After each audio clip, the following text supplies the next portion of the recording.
Pas d'image de synthèse, juste la beauté du cosmos, captée par une caméra.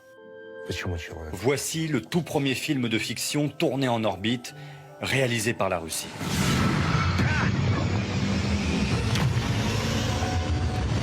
Bande-annonce musclée.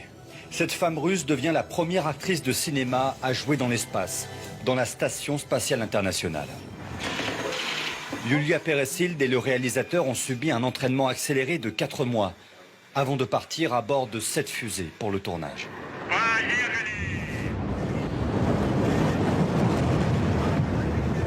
Prouesse technique et politique.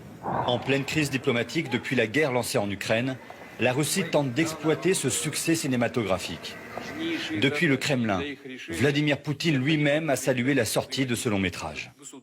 Je veux remercier tous ceux qui ont participé à la réalisation de ce film dans l'espace.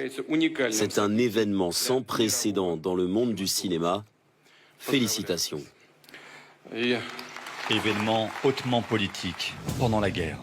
Ce film devrait d'ailleurs être projeté dans les régions ukrainiennes annexées par Moscou en septembre dernier. Dans les rues de Moscou, on n'est pas peu fier que la Russie soit première en quelque chose, même si c'est en cinéma. Nous sommes à 2 pas de la place Rouge, dans le Goum. C'est une galerie marchande célébrissime à Moscou. Et il y a un cinéma juste ici, juste à côté. On va demander aux Russes ce qu'ils pensent de la sortie de ce film.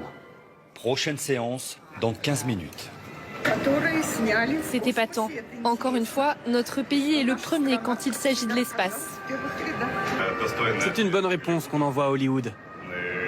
Personne n'avait encore tourné dans l'espace. Petite revanche sur les États-Unis. Car ce premier film dans l'espace devait être réalisé par Hollywood, avec Tom Cruise en vedette. Le réalisateur russe a donc coiffé au poteau les studios américains. Fierté générale en Russie, avec des airs de guerre froide. Quand Moscou mettait sur orbite le premier satellite de l'histoire, Spoutnik, en 1957, ou envoyait le premier homme dans l'espace, Yuri Gagarin, en 1961.